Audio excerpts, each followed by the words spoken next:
Hello po mga kababayan, kamusta po kayong lahat? And once again, welcome back to another episode of Simply Talkies Vlog. Ang pag-uusapan natin mga kababayan ay ito nga pong mainit na usapin tungkol dito sa issue ni Senator Aimee Tambalina Marcos Manotok Duterte. Tungkol po dyan sa kanyang akap-akap issue at ngayon po siya po ay binalikan ng ilang mga kongresista. Lalong-lalo na si Representative Bungalon, no, si Jill Bungalon ng ano ba 'yon, yung Ako Bicol Party List, no? Na kung saan eto pa lang si Senator Tambalina ay nag-realign ng budget mula DSWD na nagkakahalaga ng 13 bilyong piso na para dapat sa mga 4Ps, pero inilagay nila, no, sa isang programa tinatawag na AICS, no? Binanggit pa nga ni Representative Bungalon, kasama niya diyan si Sara Duterte, si Tamilmil, no? Silang dalawa, no, mga Batman and Robin. Di ba? Ngayon, almost 1 million 4Ps beneficiary ang hindi nakatanggap ng 15,000 pesos. Kasi kinuha ni Senator Tambalina, ni-realign niya daw po, no? Ayun po yung sabi ni Representative Bungalon. Meron po tayong vlog diyan, no? At meron po ngang binigay na news release si Representative Bungalon, no? At yun nga po, eto na. Eto yan. Magdo-domino effect na ito. Okay? So meron po tayo ditong 4 na article, no? At yung pong sagot ng inyong senadora Tambalina tungkol po dyan sa akusasyon ni Representative Bungalon. Napakaganda po ng kanyang kasagutan. Yung bago niya sagutin ng buong-buo yung katanungan, meron po siyang pahaging. Alam niyo naman, di ba, ang mga babae mahilig po sa mga ganyan. Yung mga maaantig ka.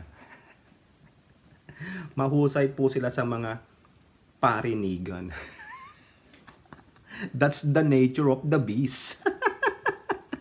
Pero bago po tayo magpatuloy, tayo po ay magbibigay pugay sa lahat ng ating channel members, followers, subscribers, nagla-like at nag-share ng ating mga videos. Doon po sa mga nag-share ng kanilang blessings through super chat, super stickers during our video premieres, at ganun din po sa mga super thanks kung kayo po ay nagbi-video replay.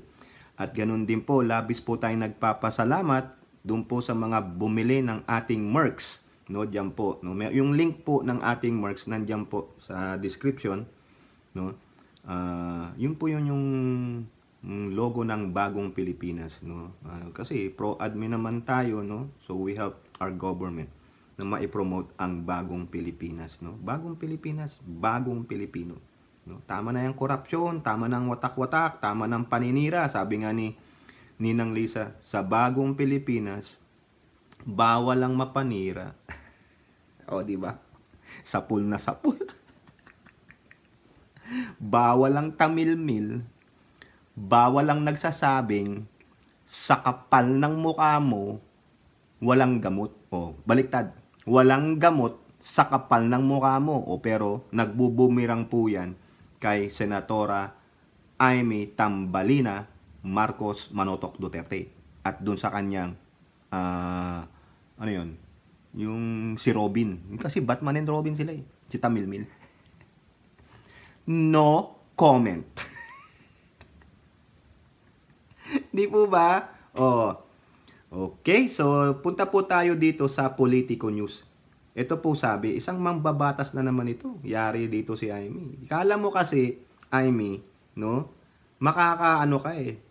Makakalusot ka. Nagpapapansin siya. Mamaya malalaman yung mga kababayan. Bakit nagpapapansin itong si Senatora Tambalina? Bakit napakaingay niya, no? Sa mga panahon ngayon. Kasi po, meron po dyan may nagsiwalat. Bakit po napakaingay niya, mga kababayan? Ha? Mamaya malapansin nyo. At ano po, no? Meron na naman siyang mga, yung alam nyo, na sabi ko sa inyong mga kababayan, magaling silang yung mga, yung magparinig, ganyan. Pasensya naman po, no? Hindi naman po lahat, hindi po lahat. Pero makikita nyo, ito, papakita ko sa inyo, ito na naman yung kagagahan niya. Yung talagang nanunokso siya, mga kababayan. Nanunuya siya. No? Ewan ko kung matutuwa kayo dito. Ganyan. Tignan nyo ha. Yung damit niya. Di ba? Yellow and pink. O ba? Ano ang sinisimbula niyan? Bahala na kayong mag-isip whether inaasar niya ang dilaw or pink or umaanib na siya sa dilaw at pink para maging isang oposisyon. Ayan. Pahiwatig. Biruin nyo, isang Marcos kakampi sa dilaw at pink. Alam nyo na. Hindi totoo yung sinasabi niyang hindi ko hahayaang dungisan ng iilan ang pangalan ng aking ama. Wala na pong dumudungis sa pangalan ng inyong ama. Ang nakaupo po ngayon ay isang Marcos na siyang kapatid mo. Pero ginagamit mo dahil feeling mo, kakatigan ka namin. No way! Hindi po kami bulag. Lalo na ako. Sinasabi ko sa inyo. Kung sino man ang kaalyado ng administrasyong ito na gumagawa ng mali at kumakalaban din sa administrasyong ito, babatikusin natin. Tulad nitong si Taimee Ayelo Ribon. Ayan, tingnan nyo. Pinagmamalaki niya pa si Kupal. Itong biatch na ito. Ito na, punta na tayo dito kay Representative Jude Asidre. Anong sabi diyan? Asidre calls out Imee Marcos over 4-piece budget realignment. Where did the money go? Ayun, diba? Saan nga naman napunta? Senatora Tambalina, where is the 13 billion? Kasi ang sabi niya pa, kaya daw po pinopondohan ng AKAP, una dahil daw sa PI. Ngayon hindi na daw po. Para daw po sa political motivation for darating na eleksyon. Patay na. Ganon. Deputy Majority Leader and Tingog Party List Representative Jude Asidre on Thursday said that it is not enough for Senator Imee Marcos to admit that she realigned, inadmit niya pala, the 13 billion fund allocated for the 4-piece in 2023. Ang tanong dyan, kung tinanggal yan, I don't think the accountability of Senator Marcos is simply by admitting that she was the one who removed that from the budget during the BICAM. I think her accountability to her constituents is to also explain to them, where did the money go? The Solon stressed that the 4-piece is not just a simple program of the government but an implementation of 4-piece Act o yung Republic Act number 11310. I think the good senator has also forgotten that 4-piece is not just a program of government, it is actually a law. In fact, sa implementation ng batas, yan yung may stages ng listahan 1, listahan 2. Hindi po ito arbitrary action ng DSWD. Arbitrary meaning parang ano lang yan, guni-guni. Na gusto lang magkaroon ng 4-piece. Correct. Ang tanong, alam ba ni Imee yan? O baka nagtatanga-tangahan lang siya? Yun nga po Diba? Saan mo pinunta yung pera? Nasaan ang accountability? Accountability includes accounting.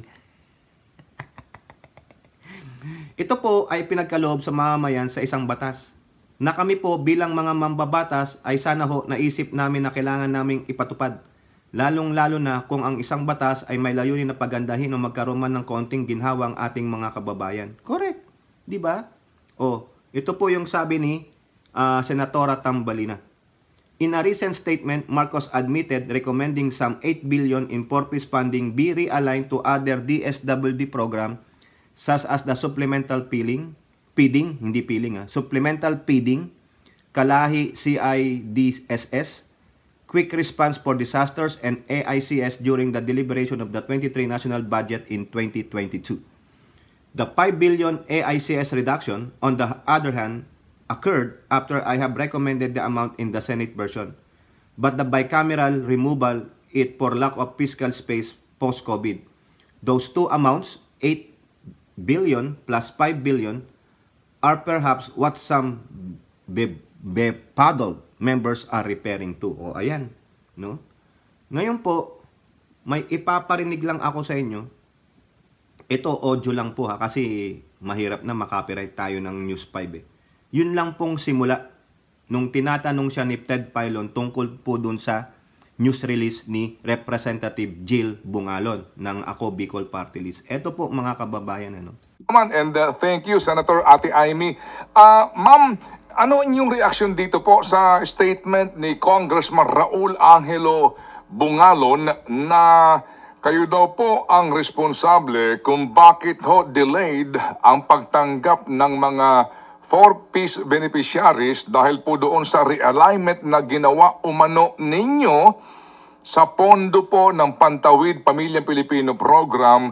13 billion daw ang nai-realign ninyo at kaya daw ngayon hindi nakakatanggap on time ang mga beneficiary ng 4-piece.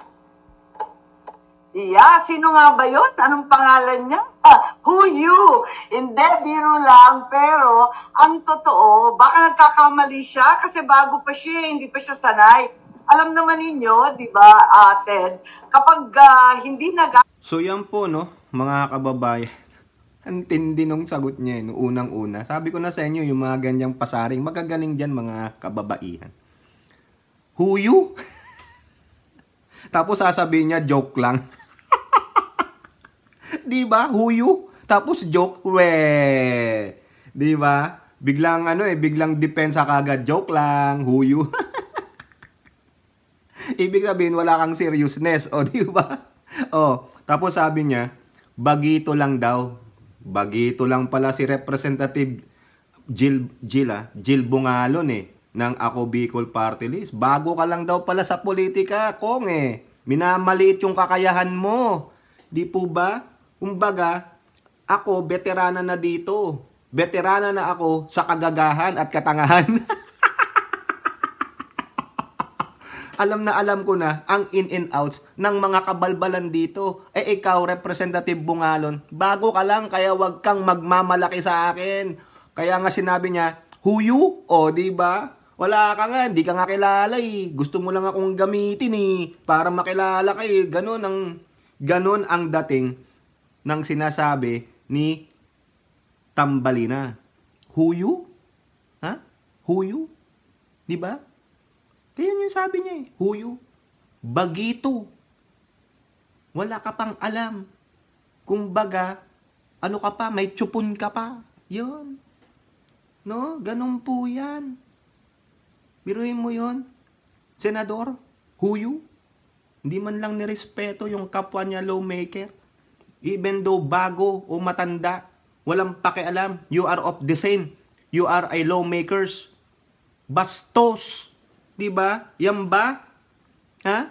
Sang Marcos yan, ha? Sang Marcos yan.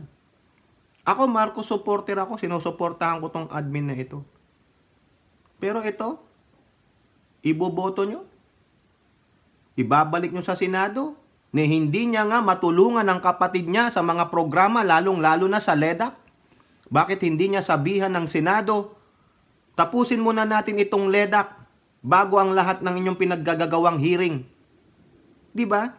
Sabi ng Kamara, lalong-lalo na si Ninong Speaker Martin, natapos na namin ang 16 LEDAC priority bills ng Pangulo. Ipinorward na sa Senado. Pero ano nangyari? Hanggang ngayon, nagbalik na sila sa break ng holiday break. 2 months after the break, wala pa rin. Kung ano-anong pinagagawa nila. Daig pa nila ang isang pagong, no, sa pagtatrabaho. Sayang yung binabayad sa kanila. 300,000 a month plus perks. Wala man silang ma-accomplish. Pinagmamalaki nilang na-accomplish nila yung 100 pesos na additional sa minimum wage. Hindi pa nga naaprubahan sa House Hindi pa nagiging batas O di ba? Yun lang. Kulang pa nga yan Dapat gawin nyo 500 tapos bawasan yung mga sahod nyo, ipandagdag dun. Do you think you are worth 300,000 pesos a month? Tama po ba? Ha? Itama nyo kung mali ako kung magkano ang salary ng senator in the Philippines, mga kababayan, check lang natin. Para Malaman natin. O ito. Ano ba sabi dito? Salary grade 33. O yan. Salary grade 33 pala sila. Okay, tingnan natin dito kung magkano to. Wala sinabi, no? Pero alam ko ganyan nandyan sila sa range na yan Ito, tingnan natin dito. Ito, sabi ng GMA News Online, nakita natin to noong 2022, May 9. How much is the salary of the highest elected government officials? Highest, O ayan. For senators and representatives, the salary range from 273,278 to 312,000. But if they get appointed to a higher position, such as Senate President and House Speaker, their income will vary from 325 to 374. So itong mga to, kung siguro, hindi lang yan. Paano pag naging Deputy Minority Speaker, Deputy Majority Leader, mga ganon. Diba? O naging sa mga committee. O, diba? Blue Ribbon Committee. O ano pa, sa Senado. Kita nyo yan, sahod na yan, naglalaro dyan. Naglalaro sa 270 to 310,000 a month. Diba? Tapos ano gagawin lang nila? Kwento-kwentuhan. Kunwari, magpapa-ayuda. Ganon. Diba nakakaloka? Ang laki niyan. I-multiply nyo yan ng 12. Ilang milyon sa loob ng isang taon ang kinukuda ng mga yan. Plus perks. Kaya sinasabihan ko kayo, plus perks. Diba? Tama, mali. Nakakahiya mga kababayan Tapos ganyan-ganyan lang ang trabaho. Hindi man lang maayos. Kaya walang dapat ipagmalaki sa atin tong mga to Puro kayo iringan. Diba? Trabaho kayo. Trabahuin nyo yung LEDAC bills. Ikaw, Amy Marcos. Sinasabi mo, wag nyong gaguhin ang kapatid ko. Ikaw ang gumagago Ikaw ang gumagago. Yung mga actions mo, no? It doesn't, nagja-jive dun sa sinasabi mo. Ikaw na ang kumukontra sa mga sinasabi mo. You are so disappointing. Shameless ka. Hindi porket kapatid mo ang presidente, kakampihan ka. Hindi. No? Eto. Totoo ito. Yung sinabi ni Sal Panelo, ayan po sa Politico, quote card. Salamat po, Politico.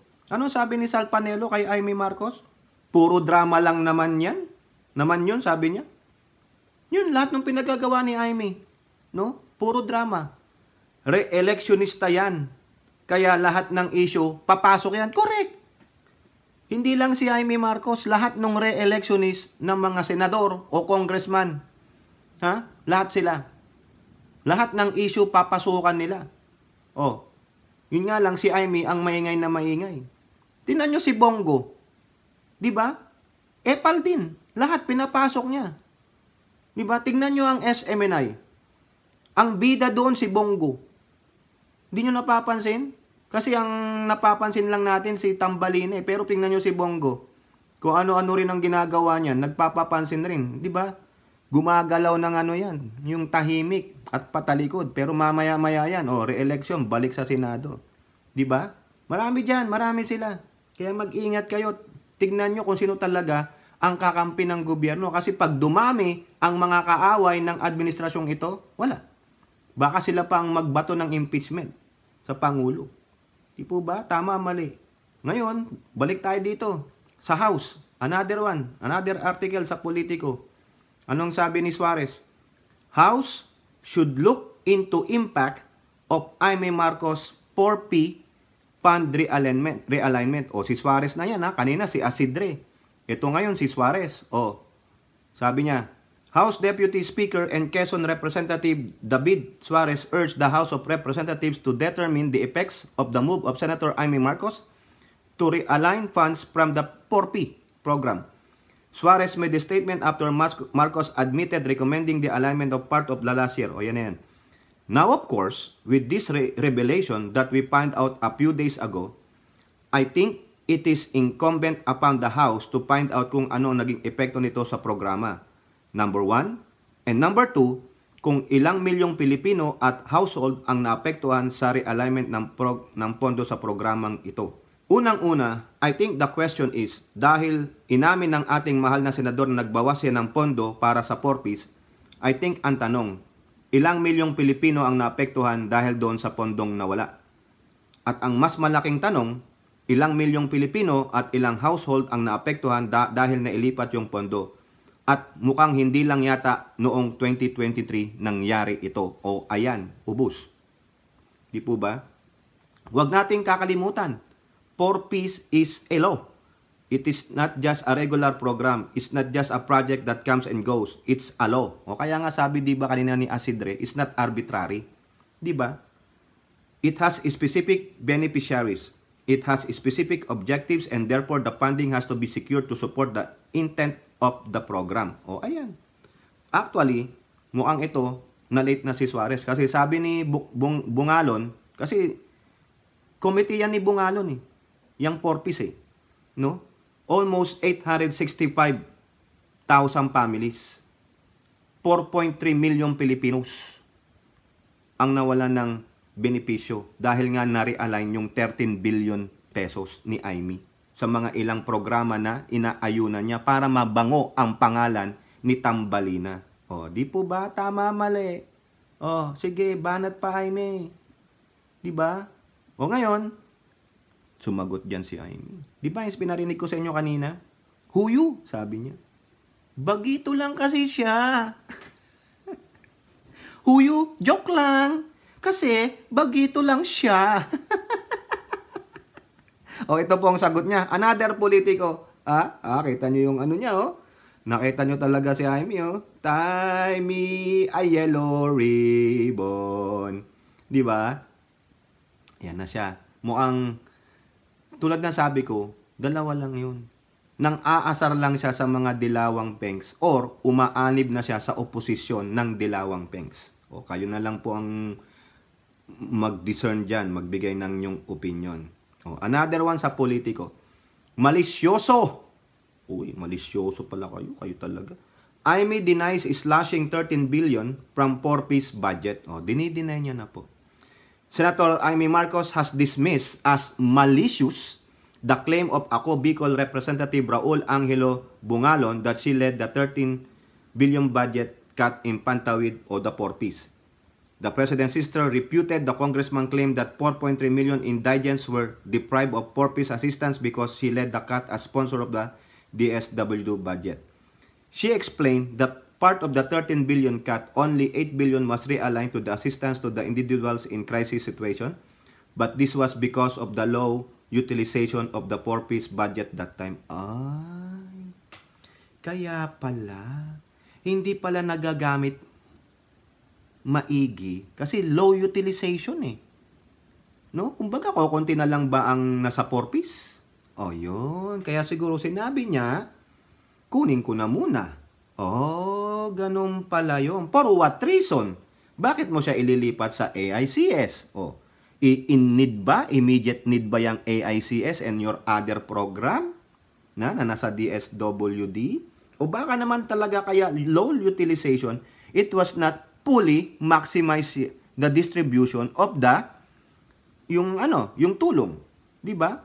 Ito sabi niya, during September 2022 hearings for the GAA 2023 budget, the DSWD admitted that per their financial reports, only 45% of the 4-piece budget had been spent with a single quarter to go. Meron pa namang quarter, why do you have to realign it?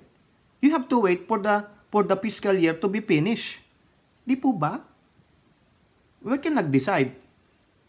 Kaya tuloy umaangal yun kasi hindi pa pala tapos mga kababayan Kaya doon sa news release ni Representative Bungalon, marami ang umangal kasi bakit ang bagal mag-release ng tulong ng DSWD? Only 45% and you took out the money? Yun ang decision mo, 45%? You cannot even wait for almost 98% or 99% completion kasi ang 1% is manageable. Di po ba? Hindi. Kinuha mo na kaagad because of sabi mo matatapos na ang fiscal year for 2022? Di ba? Mali yun. Walang ganun. Hindi tama, mga kababayan. Para sa akin wala nga 50% and you took out, realign the budget. You took out 8 billion from that. Kaya nga, sabi ni Bungalon, based on their accounting, is about 867,000 families kasi hindi pa na-distribute lahat. And you have decided to realign the budget to put that money to other programs of DSWD that you can be like, oh, I'm a hero. Grabe, oh. Marcos said there was a need to realign a portion of the purpose so that this will not be returned to the treasury. Not yet. Hindi pa tapos ang distribution. Ikaw na nagsabi, oh. With a single quarter to go. Quarter, hindi pala months. So they're discussing that during September 2022. So you have October, November, December. How many days pa para matapos ang taon na 2022? You have 90 more days left. Diba? Hindi naman pala isang buwan, kundi 1 quarter, 3 buwan. You have exactly 90 days. Pero you took out the 8 billion with 45% distribution rate pa lang. May isang quarter pa. Is that how you decide? Ba't hindi na lang kayo nag-antay? You still have naman November to finalize it sa BICAM. Diba? Ano nangyari? Kaya aangal yung mga yon. Nasaan na yung ano namin? Porpis namin. Buti sana kung natitirang araw na lang, 1 linggo na lang. Baka may certainty pa. Sabi ko nga, di ba, 99% certainty rate. Oh, wala eh. 45% you decided to took out that money? Eh may aangal at aangal. Nasaan na? The question there is, bakit ang bagal i-allocate, no? I-distribute ng DSWD sa mga porpis. Dapat yan, January pa lang, during the first quarter, itong DSWD who are manning this mga program nila, siguro naman may mga tao dyan na ito, AICS, o whatever program they have in DSWD, like porpis, o may mga tao dyan. Ha? Kayo dyan, kung sino man, mag-ano na kayo, i-clean out nyo na, sino yung mga dapat nandyan, sino yung hindi dapat nandyan. Ganun eh. Diba? Para at least, comes the budget para dyan sa porpis na ibigay na ng DBM, no? Kasi may implementing rules and guidelines naman na yan. I-release na lang ng DBM yan eh. Kung may budget na eh. Oh, at least doon, before the end of the first quarter, nagdi-distribute na kayo. Kasi streamline na yung database ninyo kung sino yung dapat mabigyan at sino hindi dapat dahil may mga nag-graduate na. Ganun ba ka-efficient ang DSWD, Rex Gatchalian? Siguro hindi pa siya dyan kasi si Erwin Tulfo po pa yun eh. Di ba nung early 20, yung middle part ng 2022, o talagang sadyang magulo lang yung DSWD, nung pumasok si Erwin Tulfo, ina-appease pa. Pero ngayon, makita natin dapat ganun. Sa akin lang opinion ha, for the certain department o some program para maayos ang distribution, walang aangal, you have to streamline that during the, maganda nga eh, nagpaplano ka na, yung last quarter of the fiscal year, sa atin, fiscal year starts at January and ends in December. No, kasi dito, ang fiscal year ng federal government starts at October. Yan. So, doon pa lang, yung last quarter of your fiscal year, doon ka na mag-streamline ulit. Para pagdating ng January, na-list out mo na yung mga hindi na siya qualified, and then the budget comes, then distribution. Probably on the middle of the year, you're done. 100% you distributed the money to that beneficiaries. Ganon. Diba? Example lang po sa akin yun. Yun ang magandang management. Pakilusin nyo yung mga tao, hindi yung para kayong pagong-pagong dyan. Kukuya-kuyakoy kayo. That's why minsan napupula ng gobyerno. Bakit ang bagal-bagal? May pondo naman na nirelease. Diba? Rex Gatchalian? Diba? Erwin Tulfo? How come it's 45% and you still have 1 quarter left? Kaya inisip ni Tambalina, hindi na madidistribute yan. Eh ano nangyari? May 90 days ka pa eh. Diba? Ang iniisip niya maibabalik daw sa treasury. So be it. Ibalik mo. Di po ba? Para at least magamit ulit on the next fiscal year. Di ba? O ito sabi niya, in order to avoid the threatened return of the unspent porpoise allotment, hindi pa nga eh. Kasi sabi mo, you still have one quarter to go and you decided that will be unspent. Hindi ako naniniwala mga kababayan eh. Hindi ako naniniwala na hindi magagastos yung pera na yun because you still have 1 quarter to go to distribute the allocation of the budget to the porpoise. Di ba nga sabi ni Bungalon, 4.3 million Filipinos hindi pa tapos, ba't hindi umangal ang DSWD during that time? Di ba? You only have 45%. distribution rate? Pumayag kayo? Di ba? I recommended that the balance of 8 billion, o meron pa daw balance na 8 billion, instead to be realigned to quickly implementable the DSWD projects, so it was divided among supplemental feeding, kalahi, blah blah blah, blah blah blah, blah blah blah. Thus, the 8 billion from the 4 piece was saved and benefited countless marginalized sectors. As to the remaining 5 billion she alleges lost from the 4 piece, it was actually a reduction from the AICS budget. After I have recommended the amount in the Senate version, but the BICAM removed it for the lack of fiscal space post-COVID. Those two amounts, 8 plus 5 billion, are perhaps what some bebaffled members are referring to. Yan.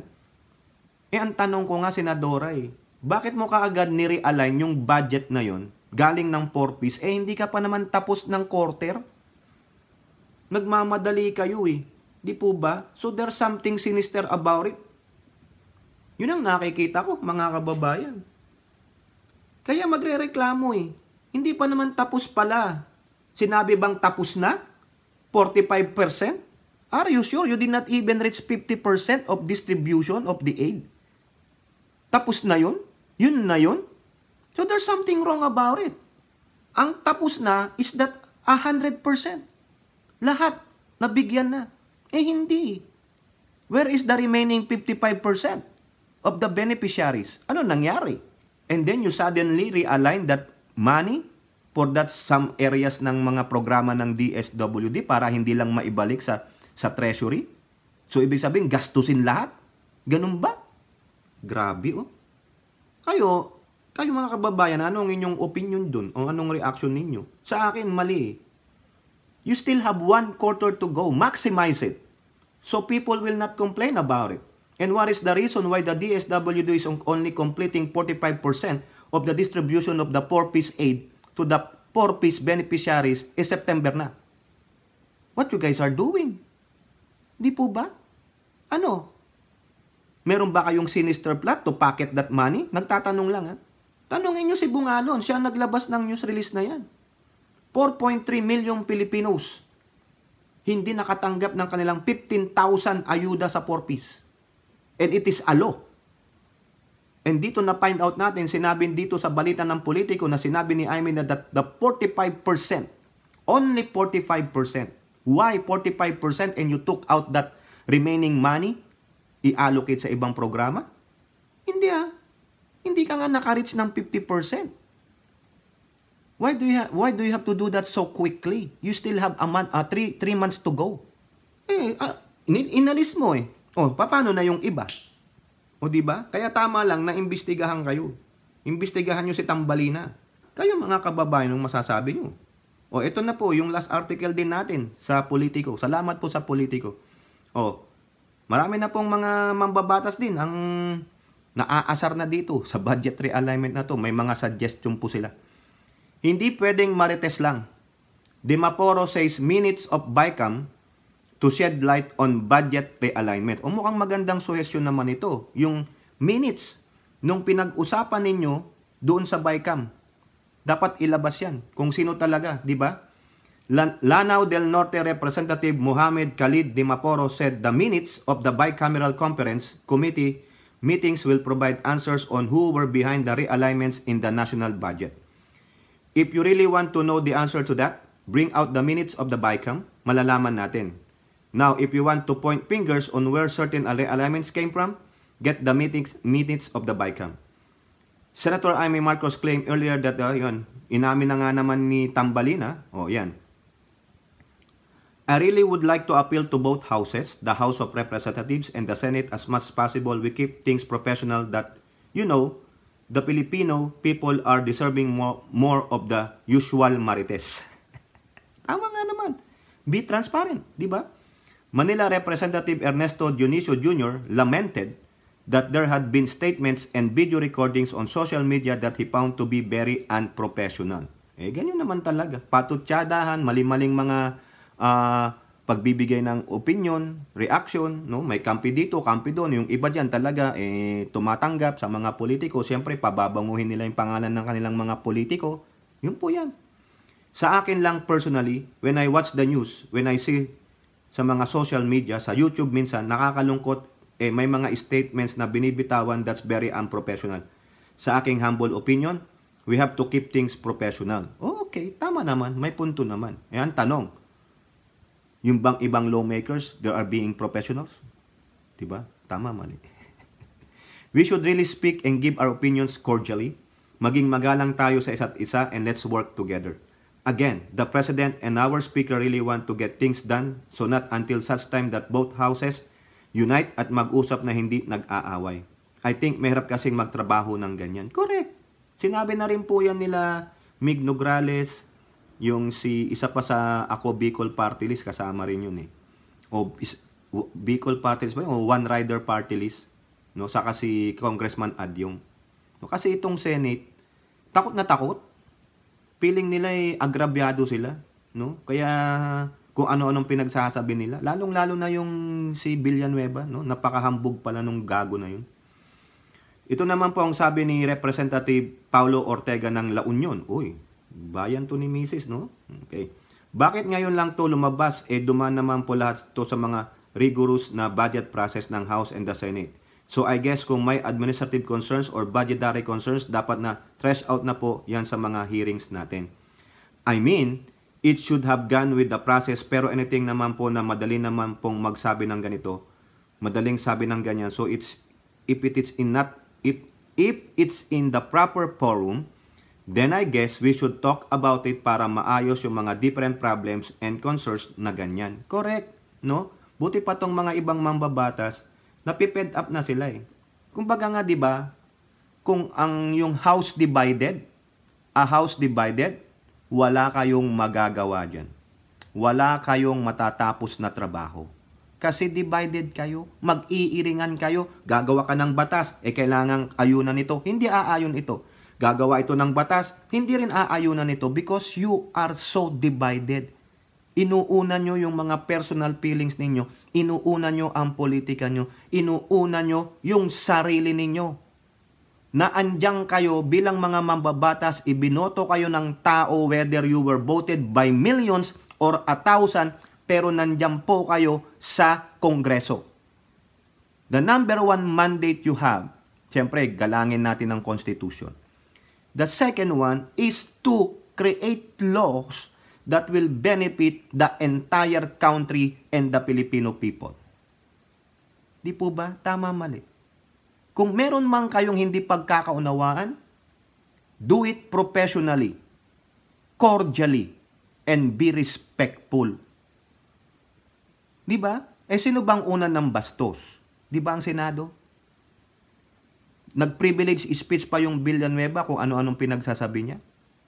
Na binoto daw kayo ng milyon, na ganito-ganito. Siyempre magre-react ang ano dyan, ang Kamara. Sino ang hindi gumalang sa Kamara?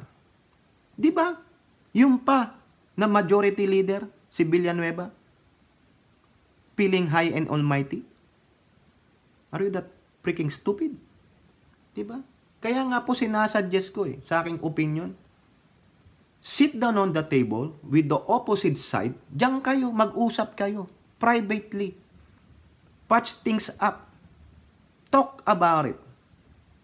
Kasi, ang nagsasuffer dito ay ang mamayang Pilipino. Wala kayong natatapos na trabaho. Ang Pangulo ng ating bansa, si Pangulong Bongbong Marcos Jr., ang gusto niya, maiangat ang antas ng pamumuhay ng mga Pilipino. By 2025, dapat nasa mid-level na tayo. Pero kayo, inuupuan ninyo ang mga batas na gusto niyang iprioridad. Sayang yung sahod ninyo na 200 to 300,000 pesos a month. And we are seeing nothing, nada, zero, bokya, itlog. Mahilig kayong mangitlog. Ano ba kayo? Mga inahin ba kayo? Di po ba? Tama, mali. Itong mga iringan nito, lalong-lalo na itong si Senator Tambelina, itigil mo na yan. Hindi yan nakakaangat ng iyong popularidad. You are a sinking boat right now.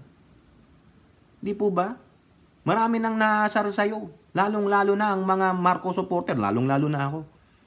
Instead na, imbis na tulungan mo ang kapatid mo, ikaw pa ang nangunguna para pabagsakin ang kapatid mo. Meron ka rin bang ambisyon? Ulitin natin yung sinabi ni Tamil Mil. Sa imong ambisyon, huwag kang maging tambaluslos. O ayan na, sinabi ko na. Pahiram ng yung statement. Ibabalik ko lang sa inyo. Nakakasawa mga kababayan eh. Imbis na magtulungan sila, nag-iiringan sila. A house divided, nothing. Yan ang sabi ni Abraham Lincoln. Walang mangyayari. Di po ba? Pahiram naman po nun. No? Si one of the great president ng Amerika. A house divided cannot stand. O ayun. Diba? Let me borrow that phrase. Wala eh. Walang mangyayari. Mag-iiringan na mag-iiringan. Nakakahiya. Okay lang sana na magtalo-talo kayo, pero at the end of the day, you come to a term that you will pass a law or a bill that will benefit the entire nation and the Filipino. Hindi. Sayang ang pinasasahod sa inyo.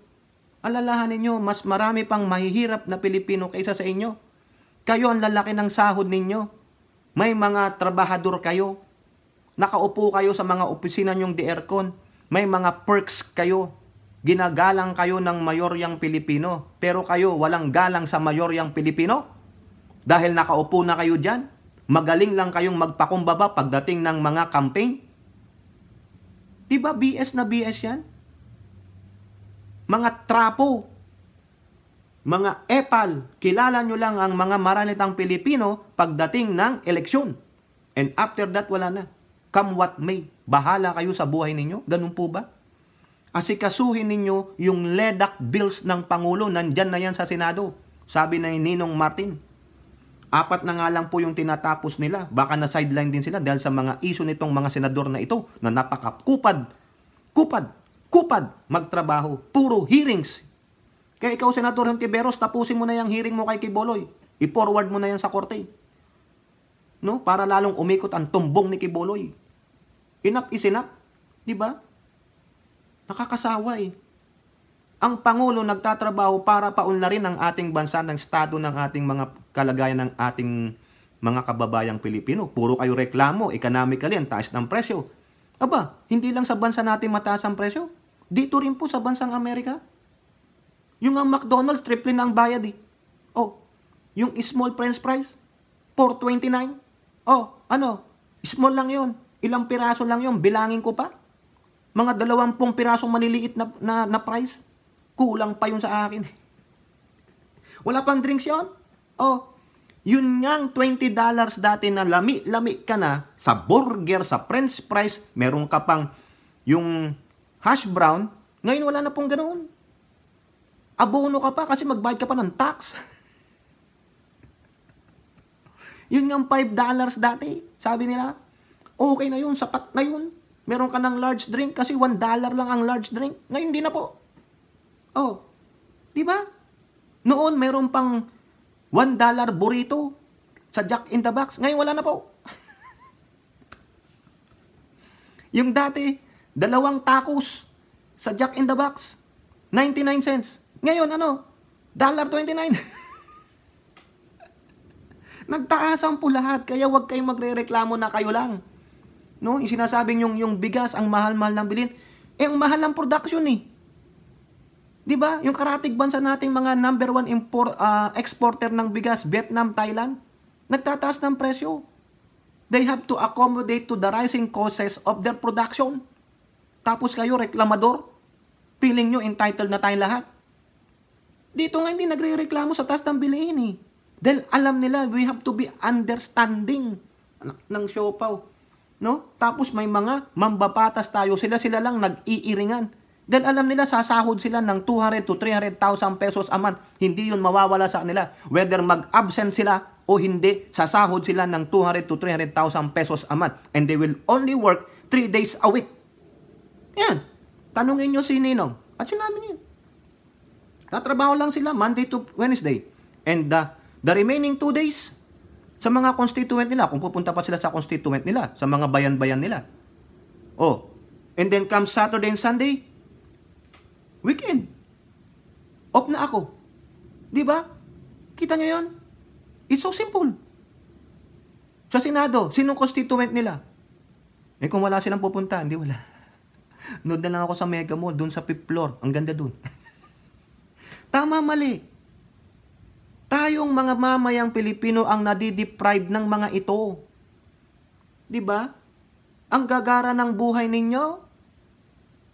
Sabi ko sa inyo, yung sahod nila, baliwala yan. Yung perks and prestige that they will get being a lawmaker in our country, napakahalaga niyan. Bakit ang daming gustong pumunta ng party list? Bakit maraming gustong maging politiko? Kasi there's the perks and the prestige of being a politician. Even though may kaakibat na, yung kaakibat na yung maano ang buhay mo, marami kang makalaban, but the same. Grabe. Kasi kung, ito lang kung aano nila yung mga banta-banta sa buwan, hindi sila magpopolitiko. But they know. Even though, sabi nila, politics is dirty, but still, there's still perks and privilege about it. The prestige about it. Di po ba? Kaya dapat ito, kayong dalawang leader ng Kongreso, Subiri and Martin, tama ng pataasan nyo ng ihi. Binabatikos ko na kayo pati ikaw, Ninong. Mag-usap kayong dalawa. Tama na yan. Magtrabaho na kayo. Tigil mo na yan, Aimee, yung ka-PPI mo. Tigil mo na Hontiveros yung kay Quiboloy, pasa mo na yan sa korte. Work, work, work. Di ba? Work for the benefit of the Filipino people. Ikaw, Hontiveros, pasa na yan sa korte. Forward mo na yan kasi nang inaantay nila kay Boloy para matigil na ang usapan niya kay Quiboloy. Ikaw, Aimee, tigil mo na yung PI kasi pinaparitract na ng COMELEC. Tama na. Mag-move forward na. Nakakaasar mga kababayan Diba? O kayo po, ano pong inyong masasabi? Comment down below and don't forget to like and share. Hope to see you on the next videos. Bye-bye. God bless.